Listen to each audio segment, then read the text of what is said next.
Assalamualaikum warahmatullahi wabarakatuh. Semua ulama bahwa Quran itu bisa mensyafaati, ya, masyhur sekali bahwa Quran itu bisa apa? Mensyafaati. Bahkan syafaatnya Quran itu bedanya dengan syafaatnya Nabi adalah syafaatul Quran ini menghalau atau menghadang orang biar gak sampai kena azab. Tapi kalau syafaatnya selain Quran itu yang sudah kena azab diambil dari azab itu. Nah, dalu niki kula kepengin matur teng jenengan sedanten karena niki lami sekali saya kaji bahwa malaikat, nggih malaikat sinten mawon itu juga kena konstitusi aturan fikih. Jadi kalau kita sebagai manusia wajib menghormati orang hafal Quran, nggak boleh nyadui wong hafal Quran, nggak boleh ngidoni wong hafal Quran, maka malaikat juga kena aturan yang sama. Karena dia, malaikat ini termasuk makhluk yang mukallaf, makhluk yang kena tatanan Allah Subhanahu wa taala. Sehingga Rasulullah SAW dawuh surat Tabarok disebut Al-Munjiyah, Al-Waqiyah, surat yang bisa menyelamatkan yang hafal dari siksa kubur. Pokoknya singkat cerita, ada orang itu fasik, mungkin ya layak disiksa. Pas sampai disiksa malaikat, surat Tabarok muncul menjelma sebagai seseorang. Kalau kamu menyiksa orang ini berarti nyiksa saya. Terus kata malaikat, anti min kalamillah, ya, rujuknya memang perempuan karena surah itu dari muannas karena ada taknya. Anti min kalamillah, kamu ini termasuk kalamullah. Wa ana akrahu musa'ataki, tentu aku gak berani menyiksa kamu. Ya, terus berdebat kata malaikat, ini orang nggak bener, ini orang fasik, saya harus mukuli dia. Kata surat Tabarok, sak fasik-fasiknya aku itu neng hati ini, kena nyiksa dekne nyiksa aku. Wahnya debat karena nggak ada mahkamah konstitusi. Terus walhasil terus malaikat bilang gini, ya sudah kita lapor kepada Allah Subhanahu wa taala.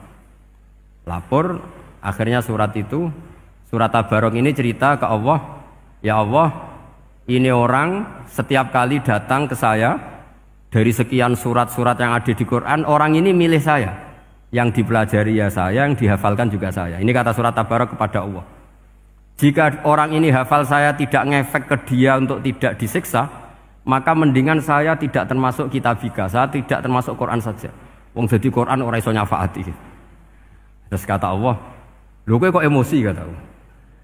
Ya harus emosi dong Gusti. Masa sudah di Quran kok gak iso nyafaati sing ngapal.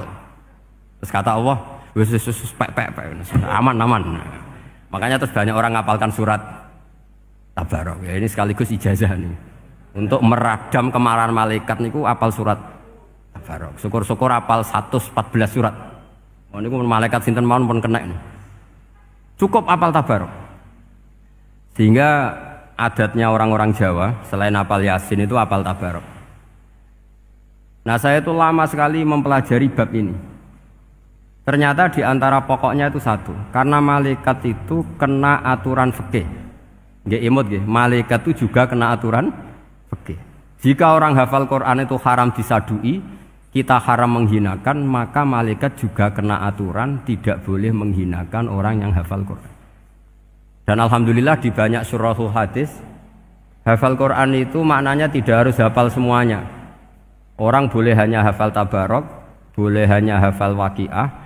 Itu kalau kamu hafal betul, surat ini juga bisa berdiri sendiri mensyafaati Anda. Kayak ini surat Tabarok, beliau matur kepada Allah Subhanahu wa taala. Redaksinya gini, inna fulanan amida ilayya min baini kitabika fata'allamani wa ta'alani. Jadi dari sekian surat yang ada di Quran, orang ini selalu milih saya, ya Allah. Jadi gampangannya surat Tabarok, wong saya diprioritaskan orang ini, kok saya dingin-dingin saja ketika mau jenengan siksa, ini enggak fair. Apa gunanya saya sebagai kalamullah, sebagai kalamuka, ya Allah, kemudian enggak ngefek kepada orang ini. Akhirnya walhasil sama Allah surat Tabarok diberi hak syafaat. Makanya akhirnya semua ulama ijma yang bisa mensyafaati itu adalah satu Quran, dua Rasulullah SAW, ketiga orang-orang soleh dan seterusnya. Tapi yang penting dari ngaji ini adalah bahwa malaikat itu kena konstitusi. Makanya saya punya ijazah untuk jenengan. Malaikat itu bisa diteror, sampean tenang saja. Malaikat itu bisa diteror, bisa dibully. Masyhur itu di cerita Nurul Dzolam, karangannya Syekh Nawawi. Sayyidina Ali yang mbahnya Habib Ali ini, Sayyidina Ali bin Abi Thalib. Ya jadi Rasulullah kita tahu punya menantu yang top alim alamah namanya Sayyidina Ali. Sayyidina Ali ku yang menuso. Jadi dekne ku iseng kepengen roh Umar ku wedi. Mergo mangkel. Wong kok ning donya anggere wong tau disentak iku kepengen roh Umar disentak. Wong sak urip-uripe nyentak wong.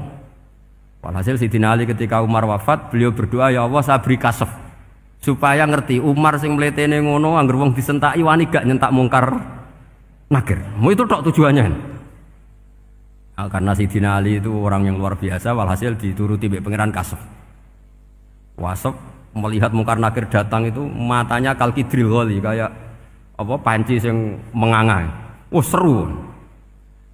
Umar baru bangun dari kubur. Sayyidina Ali sebenarnya ingin melihat kalahnya Umar sebetulnya, niatnya itu ingin melihat kalahnya Umar. Ternyata Umar tersinggung, langsung berdiri. Hei malaikat, kamu itu harus punya akhlak. Kamu tahu saya siapa? Saya ini temannya kekasihnya Allah. Yang diandalkan temannya bukan dia. Jadi bolehlah neror malaikat itu boleh. Kamu tahu saya ini siapa? Saya ini temannya kekasihnya Tuhan, kekasihnya Allah. Ya ke sapa? Kancane Nabi Muhammad. Itu panik mungkar nakir. Panik terus matur Allah, ya Allah ini ada orang yang saya teror malah saya diteror. Siapa dia? Umar, temannya kekasihmu. Kata Allah, yo kowe iku yo sing di akhlak sithik mosok ambek kancane Nabi gitu. Semenjak itu terus sopan jawab mungkar nakir. Tapi Sayyidina Ali gagal ngelihat Umar kalah. Padahal cita-citanya kepengin Umar sekali-kali kalah. Jadi ada sekian cara untuk apa ya, kalau dibahasakan untuk meredam malaikat. Masyhur ada ulama alim alamah pekerjaannya mengajar tauhid. Ngajar tauhid lah, mungkin tauhid primbon sampai tauhid apa.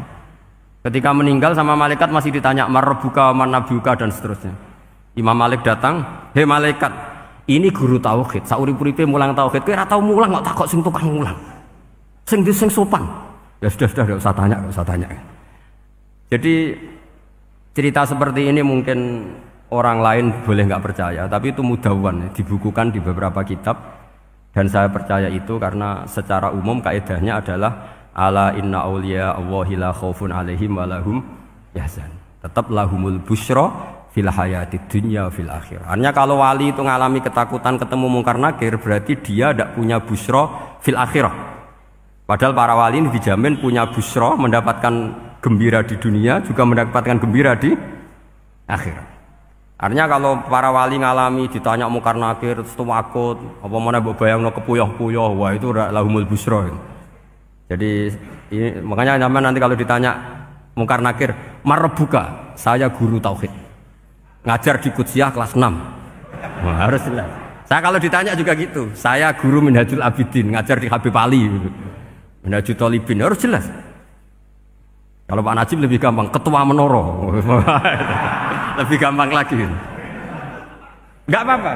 Kalau karena malaikat itu ternyata mukallaf. Mukallaf itu kena aturan hukum. Enggak boleh dia selonang-selonong. Kena aturan hukum. Makanya fa innallaha ta'ala la yu'adzibu qalban wa al-Qur'an. Allah tidak akan menyiksa hati yang ada di Quran. Kalau orang hafal Quran sampai mati, artinya dia membawa Quran. Dan artinya apa? Malaikat kena aturan tidak boleh melecehkan orang yang membawa Al-Quran. Jika surat Tabarak nggak terima, ini orang ini hafal saya. Kalau kamu mukulin dia kena saya. Tapi ini orang fasik. Tapi saya di situ. Kalau mukuli dia kena saya. Akhirnya kompromi terus konsultasi bi Allah. Akhirnya dibenarkan surat Tabarak. Ya, terus ini sudah clear ya, lolos ya, mungkar nakir lolos. Baru kayak surat Nabi Tabarak. Mungkin-mungkin buatan dites malih, nak dites malih ndredeg keliru ribet. Tapi saya percaya itu ya. Saya tidak bisa membayangkan ya.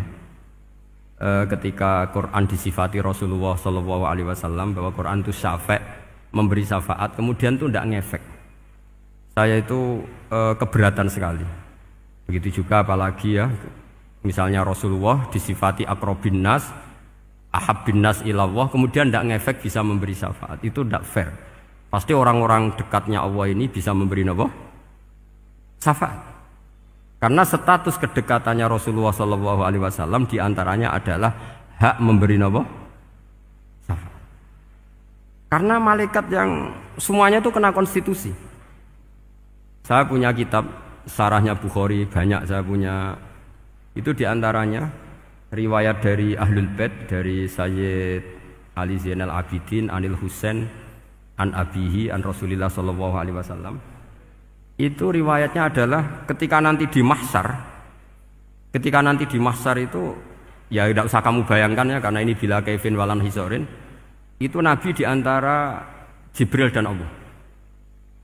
Kemudian tentu yang akan masuk surga itu orang-orang yang sudah jelas surganya kayak para nabi, para wali, para habaib, para orang-orang pilihan itu jelas surganya.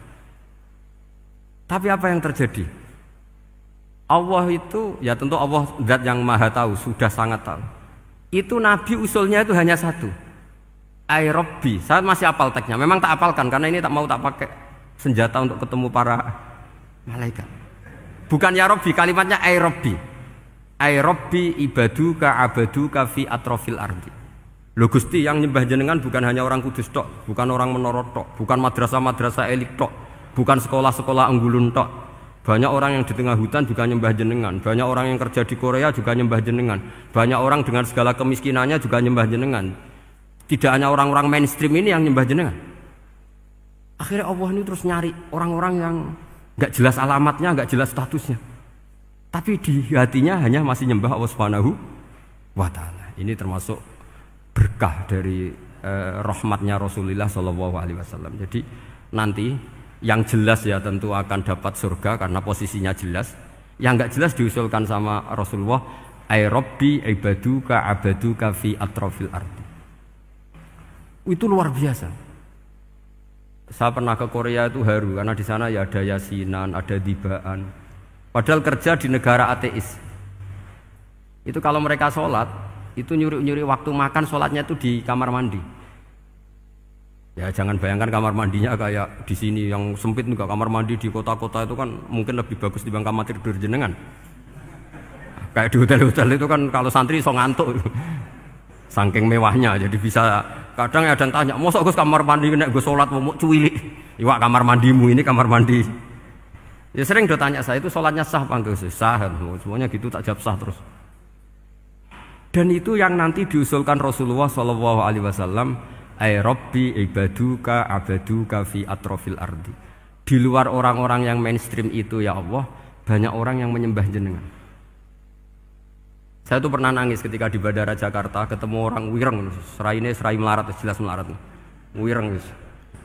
Ini ku ketemu saya cium tangan. Gus saya ini itu habis dari Selandia Baru. Kerjanya dia itu ikut mancing gitu, mancing ikan tuna ya, di Selandia. Kalau saya di tengah laut itu sampai 2 bulan. Hiburan saya itu hanya ngaji jenengan lewat YouTube. Coba orang di tengah laut ngaji. Wah, itu seneng pojok bumi. Jadi ini umat Rasulullah Shallallahu Alaihi Wasallam. Makanya kalau suwon jenengan yakin saja terhadap syafaatnya Quran.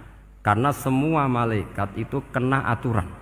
Di antara aturannya adalah tidak boleh menyiksa orang yang di hatinya ada Al-Quran. Fa innallaha ta'ala la yu'adzibu qalban wa al-Qur'ana. Karena Allah tidak akan menyiksa hati yang ada di Quran, yang ada Qurannya.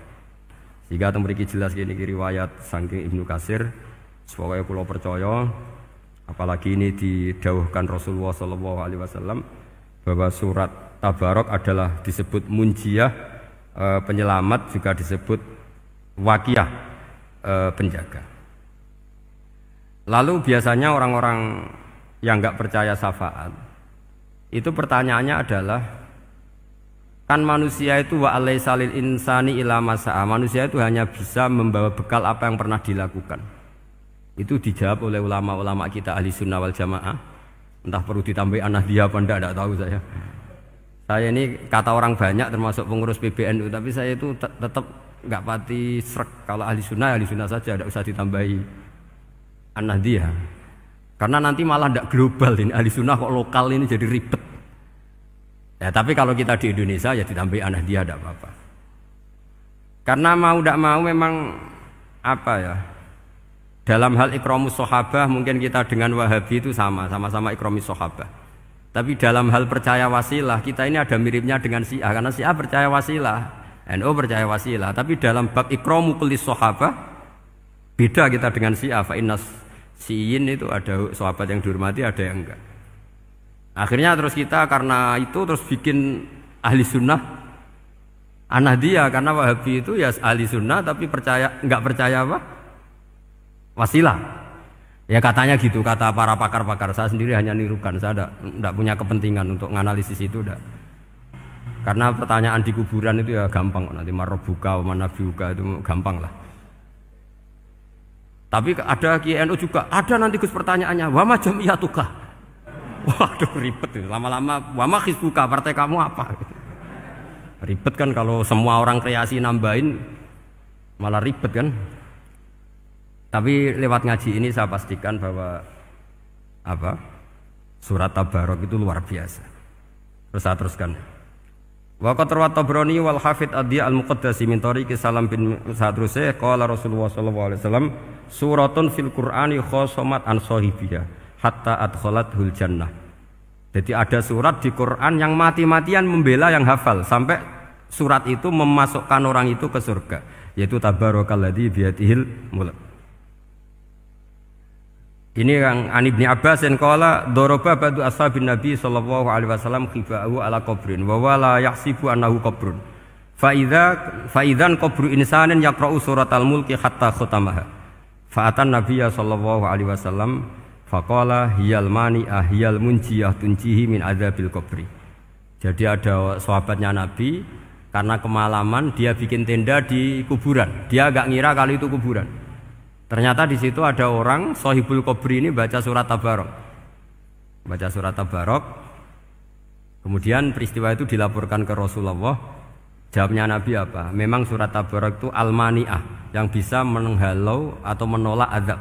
Terus hiyal munjiyah, memang surat Tabarok itu menyelamatkan tunjihi min adzabil qabri, akan menyelamatkan orang itu dari siksa kubur. Ikut ke sekolah. Wa qala Tabrani haddatsana Muhammad bin Hasan. Terus qala Rasulullah sallallahu alaihi wasallam lawadittu annaha fi qalbi kulli insani min ummati. Karena keramatnya surat Tabarok seperti itu, kata Nabi lawadittu pakai lam taukid. Yakti seneng ingsun annaha di surah yaitu Tabarok fi qalbi kulli insani min ummati. Karena keramatnya surat Tabarok seperti itu, saya suka kalau semua umat saya itu hafal itu. Nah, alhamdulillah barokahnya didikan para kiai, para guru, hampir semua kita ini hafal surat Tabarok. Daripada yang kampanye harus hafal Quran semua, ya sudahlah, ini al-maisur la yasqutubil ma'sur atau ma la yudraku kulluh la yudraku kulluh. Jadi saya itu punya santri orang Sulawesi. Itu dulu guru gitar.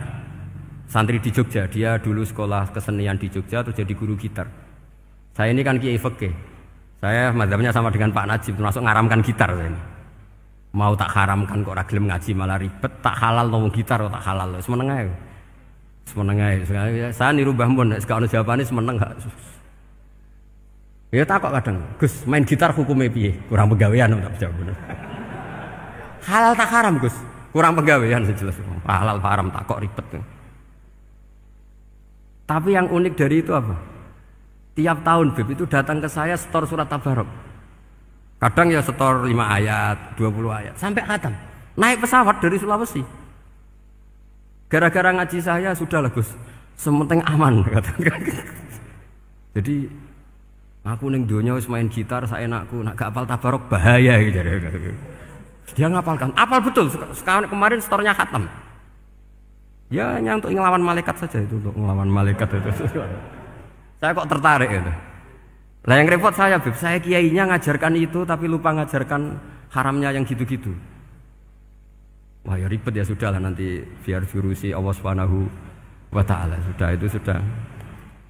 Karena jadi kiai itu repot. Saya pernah Beb tanggal 1 Syawal itu punya teman zaman di Sarang. Wonge wis wireng kriting soe wis wireng kriting.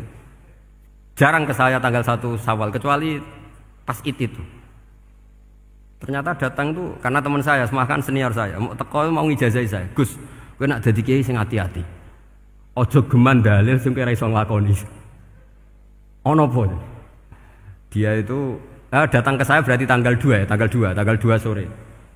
Dia itu pas Idul Fitri itu pidato Man shoma Ramadan wa atba'ahu sitan min Syawal fa ka'annama shoma dahra kullah. Itu orang lugu-lugu poso. Bareng tanggal loro-loro pas wandekne rokokan. Wong lugu-lugu, wah rugi bah aku poso jebule jenengan ra kena dinut. Jadi semuanya yang poso 6 hari itu ngikuti kiai itu. Ternyata pas disowani pas rokokan, rugi bah aku anut jenengan. Tak nut-nut poso jebule jenengan gak poso. Aku yang mending ngene, lha opo kowe dalil ngono barang ngono lha opo ora iso nglakoni. Makanya ini hati-hati para kiai, nek dalil sing ora iso nglakoni ora usah. Nak khutbah Id ora usah cerita poso 6 hari, kok malah diciri orang. Ya cerita wae wong nak berposo dosane di sepuro insyaallah, pokoke yang gampang-gampang saja. Nak dolan ning gone wong awan-awan dosa ganggu. Nak ra dolan sombong gak gelem silaturahim. Wae ngomong yang umum-umum saja. Jangan dalil poso 6 apa? Hari itu sekali ada yang nganut ternyata kamu tidak bisa, wah itu repot. Ya jadi saya berharap sekali keyakinan guru-guru kita bahwa Al-Quran mensyafaati itu kita terima. Kita terima an ilmin wa an bayinatin wa an hujatin. Kita bukan sekedar terima karena itu dawai guru enggak, tapi satu bayinah. Yaitu logikanya adalah malaikat itu mukallaf. Mukallaf itu kena aturan hukum. Jika manusia kena aturan hukum harus menghormati orang hafal Quran, maka malaikat juga kena aturan yang sama, yaitu harus menghormati yang hafal Quran. Jadi boleh kamu nanti ketemu malaikat mungkar nakir, sertifikat Iqra khatam, qiraati khatam. Syahadah saya hafid terbaik. Ya supaya dia enggak sembarangan nyiksa kita. Wah aku yakin mesti gak wani, yakin. Jajal sebenarnya. Tapi sampean matur, ojo tes tapi. Karena sekali dites bulet tuh ini. Ya jadi ini jelas ya, dawuh Nabi ketika cerita keramatnya surat Tabarok, dawuh Nabi lawaditu annaha fi qalbi kulli insanin min ummati. Wa qad rawa hadzal hadits Abd bin Humaid fi musnadihi bi absata min hadza. Faqala ada yang cerita lebih detail di riwayat itu fa innaha al-munjiyah wal mujadilah tujadilu autokhosimu yaumal qiyamah inda rabbiha liqairiha. Nah ini lebih gampang lagi. Surat Tabarok itu mati-matian bela yang baca.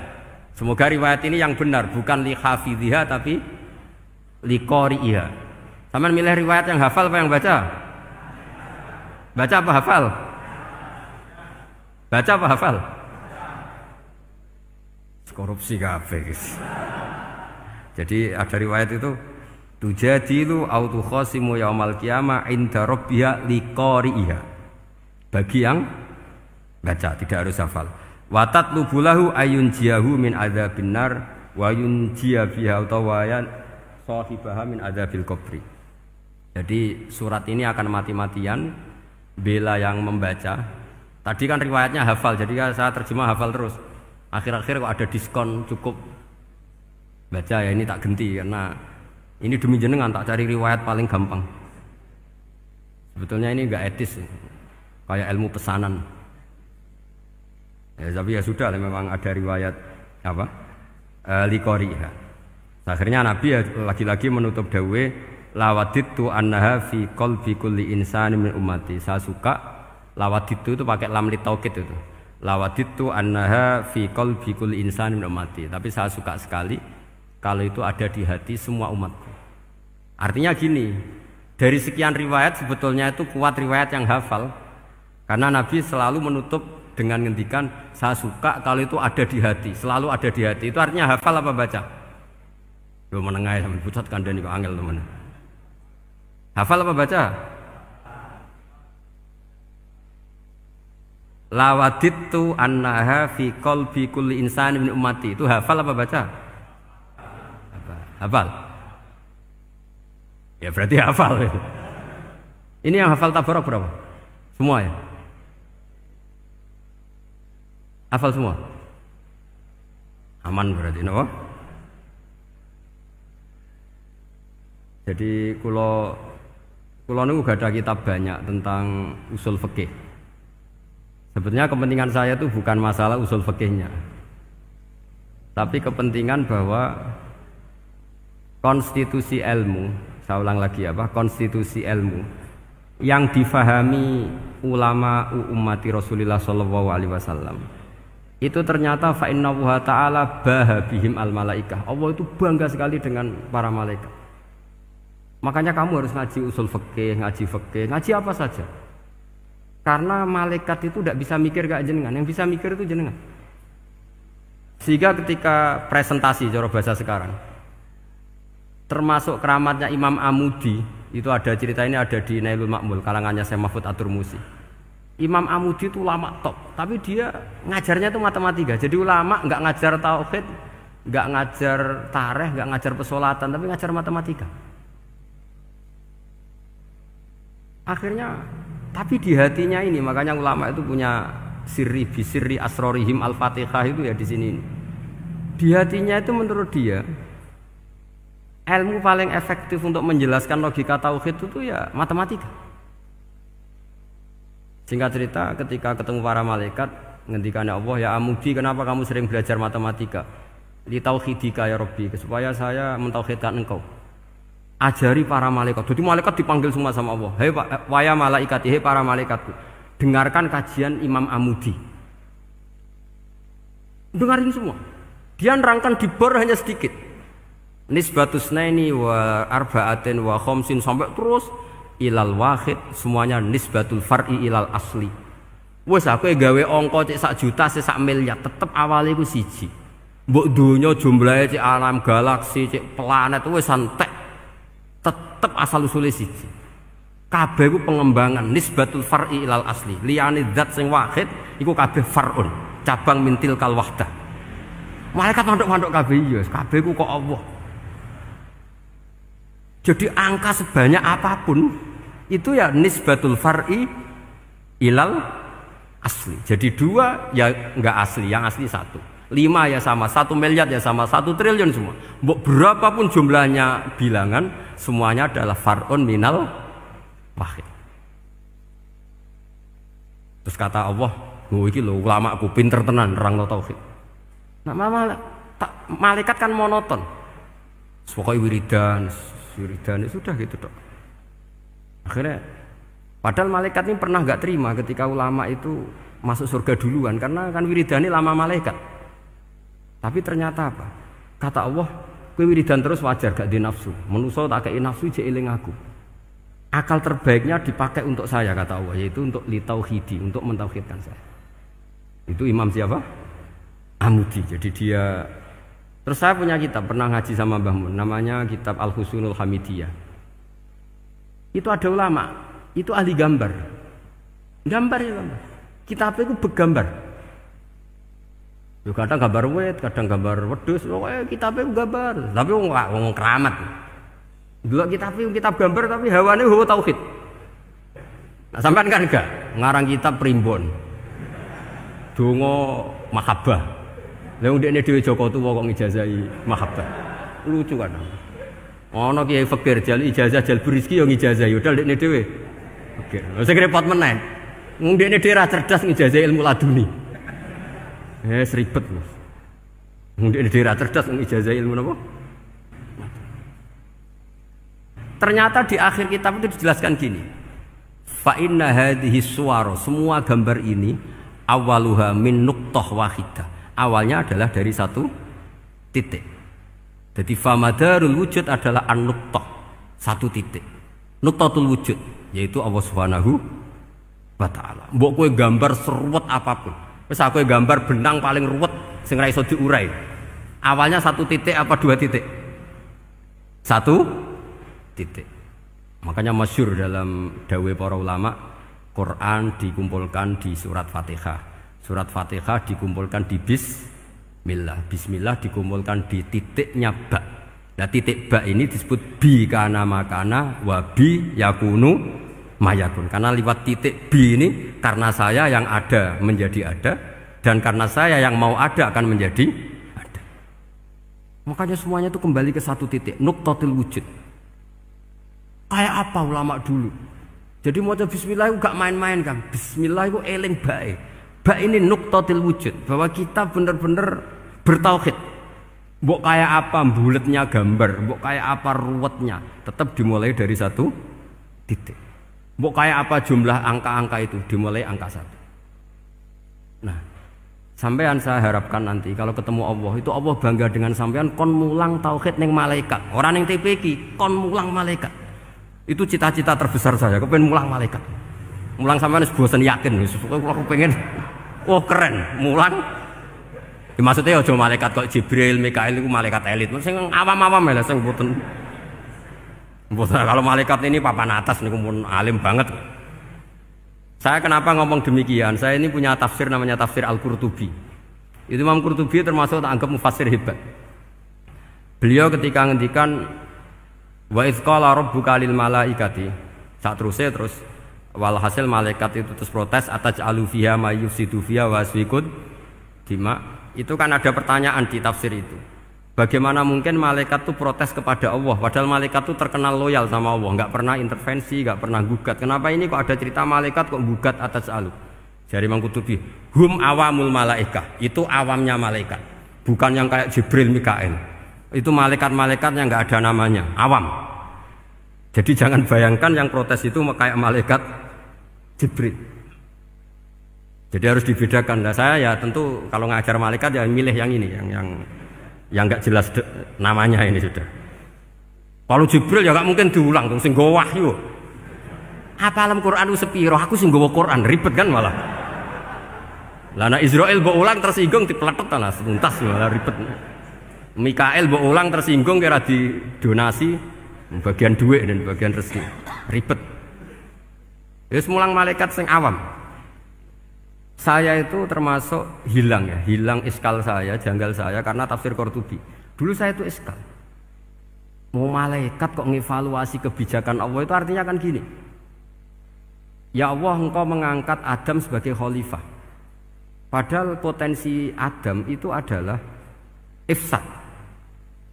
Ya, ataj'alu fiha may yufsidu fiha wa yasfikud dima. Kata malaikat, wa nahnu nusabbihu bihamdika nuqaddisu lak. Itu kan paradok, kalimat yang paradok.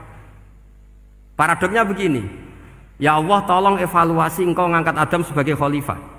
Potensi Adam adalah merusak bumi. Wa nahnu nusabbihu bihamdik, kita ini selalu mensucikan engkau. Loh, itu kan paradok. Kalau mereka mensucikan Allah, artinya mensucikan juga min ihtimalil khata'. Mensucikan bahwa Allah itu tidak mungkin salah. Lah ini bilang mensucikan kok. Saya mensucikan engkau Gusti, tapi kok dalam hal ini kok kayak jenengan itu salah gitu.